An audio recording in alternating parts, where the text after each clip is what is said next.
போராட்டத்துக்கு அப்புறமா பல தடைகளையும் தாண்டி வாலு படம் சமீபத்துல ரிலீஸ் ஆகி வெற்றிகரமா ஓடிட்டு இருக்கு. இந்த படத்தோட வெற்றி கொண்டாட்டத்துல இருக்கிற சிம்பு சமீபத்துல செய்தியாளர்களை சந்திச்சாரு. இதுல பல்வேறு விஷயங்கள் அவர் பேசினாரு. அதுலயும் குறிப்பா வர இருக்கிற நடிகர் சங்க தேர்தல்ல தன்னுடைய ஆதரவு சரத்குமார் அணிக்கு அப்படின்னு தெரிவிச்சாரு. அது மட்டும் இல்லாம அவர் என்னென்ன விஷயங்களை பேசினார் அப்படின்னு இந்த தொகுப்புல பார்க்கலாம். இந்த டிலே, இந்த ரீசன் 3 வருஷம் வந்து படம் லேட் ஆச்சு.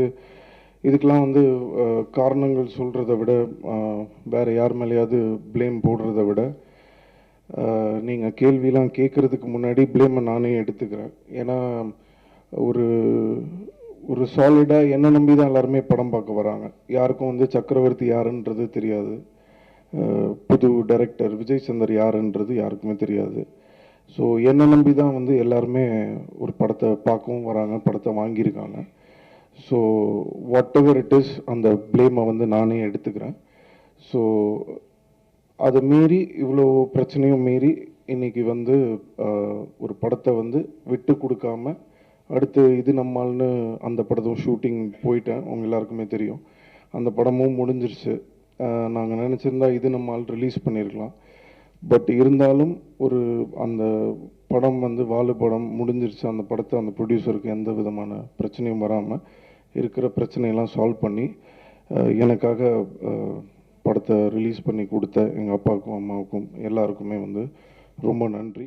நிறைய பேர் கேட்டாங்க, விஜய் சார் மேட்ரு வரும், அஜித் சாரோட இது வருது, இந்த மாதிரி ரெஃபரன்ஸ்லாம் எதுக்கு இந்த படத்தில் யூஸ் பண்ணியிருந்தீங்கன்னு.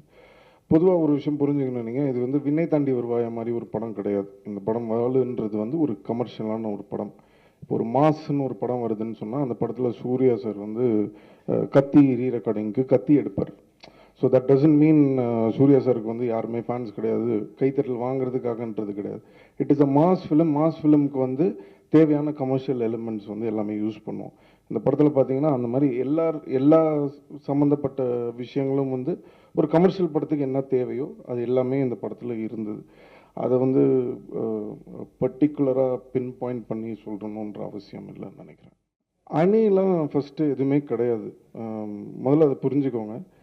இப்போ இருக்கிற இந்த 2 அணி கூட இல்லாமல் இருக்கிறதுக்கு தான் நாங்கள் எல்லாருமே ட்ரை பண்ணிகிட்டு இருக்கோம். அதுதான் பேசிகிட்டு இருக்கோம். அது கூட நடந்திருக்க வாய்ப்பு இல்லை. பட் சில காரணங்களால் அப்படி ஒரு விஷயம் நடந்துருச்சு. பட் என்னை பொறுத்த வரைக்கும் இந்த அணி அந்த அணின்றதெல்லாம் மேட்ரு கிடையாது. நான் சொன்ன மாதிரி நான் அன்னையிலேருந்தே வந்து விஜயகாந்த் சார் இருந்த டைம்லேருந்தே நான் கமிட்டியில் இருந்திருக்கேன் நான். அண்ட் எனக்கு தெரியும் அவங்க எவ்வளோ கஷ்டப்படுறாங்க, என்னெல்லாம் ப்ராப்ளம்ஸ் கோத்ரூ பண்ணிகிட்டு இருக்காங்கன்றது எனக்கு தெரியும். ஸோ அதனால் நான் டைரெக்டாக சரத் சார் அண்ட் ராதாரவி அவங்க இருக்கிற அணியில் தான் நான் இருக்கேன்.